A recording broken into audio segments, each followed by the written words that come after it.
you enjoy Sunday at all, or is it going to be all nerves? Yeah, I'm going to enjoy it. I mean, I get nervous, but I'm going to enjoy it. I mean, it's, God, it's kind of like Peyton said all week. It's a privilege. It's an honor. I mean, gosh, 50, Super Bowl 50, man. I'm really proud that Eli's going to be out there with those MVPs, and shoot, it's going to be something.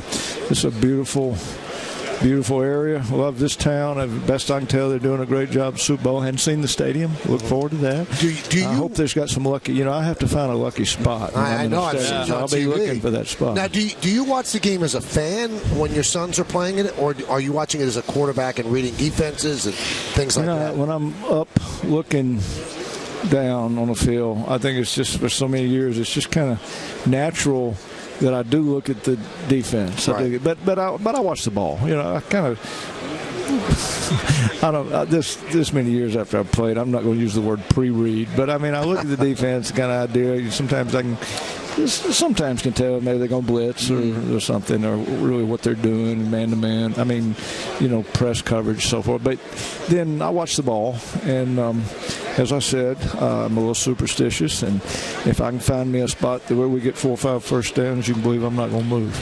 Are there things that you can see early that are indicators the kind of day your sons are going to have? You can't ever tell. No, you can. Quarterbacks, we all have days where we struggle, and that's why you play 4 quarters. A lot of times you can break out of it. Sometimes it depends on, your offensive coaches get together in your line and you figure something out and you take advantage of something they're doing. In my day, we didn't have pads that we looked at, and we used to get pictures that would come down on a rope, from the press box. But I think usually you've got a chance to figure something out and scout the other. These coaches are pretty smart, trying to find something that works. Now, Peyton is your son. You're his dad. Has he told you if this is his last game? He has not. He's not going to talk about that. He may have talked to Ashley. I'm not sure. But he hadn't talked to me. And as far as I know, no one else. And I certainly wouldn't ask Ashley, and I wouldn't ask him. But he's the type that not necessarily is talking to anyone until it's time. And he'll find a time, whether it's next week, 2 weeks, won't wait too long, but he'll sit down. He's real good at analyzing things and kind of putting down the pluses and the minuses, and he's been pretty good at making decisions, so he'll make a good choice. Archie, what I'm curious about with him, do you think that the decision is made, or does the decision hinge on the outcome Sunday? I've been asked that today, Michael, and I can honestly say I don't know. If he's going to quit, it may be made. I'd say if he's still, that if there's still some thought there that he might want to, he's real good at, as I said, kind of sitting down and laying out all his options. That the fact that he hadn't done that yet may mean that he hadn't made up his mind. How would you handle it if you won to walk off with the Vince Lombardi Trophy? How much of an influence do you think that would be on you making the decision? Oh, I think it sounds great. Everybody loves to reflect back on what John did that. Didn't Michael Strahan. Michael did. How about 100 years ago? Didn't Norm Van Brocklin win a championship with the Eagles and walk away? It may have been 1960 or something. So, I think it's something great about that, and you probably always remember.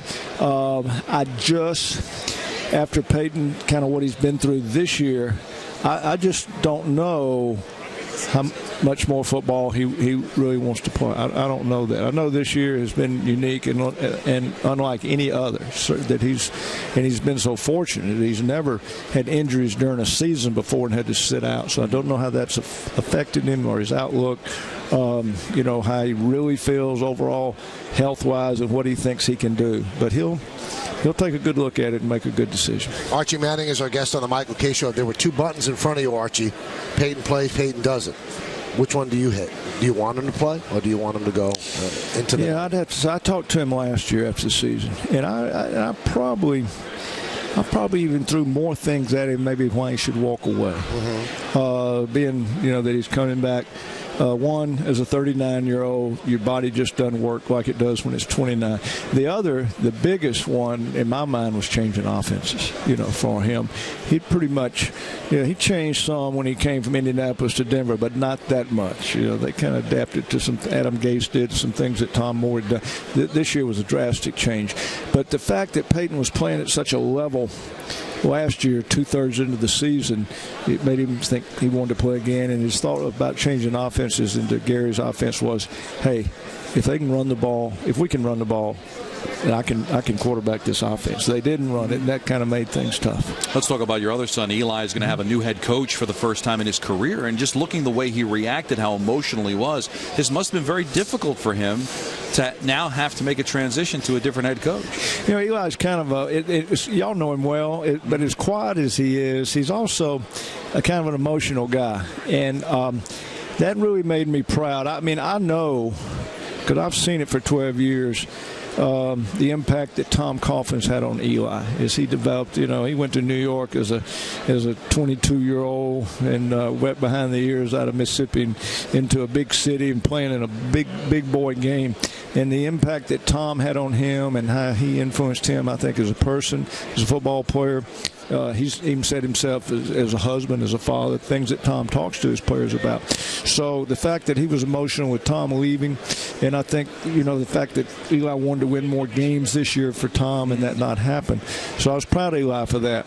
At the same time, I think Ben has done a lot for Eli the last 2 years in development as a quarterback. Eli bought into his system, and I think he's played pretty well and feels like they can prosper and even do more into that. And I tell you, I was pretty impressed. I don't know Ben well, but I was pretty impressed with his press conference, and I talked to some other people that interviewed Ben, and he made a very good impression on a lot of people.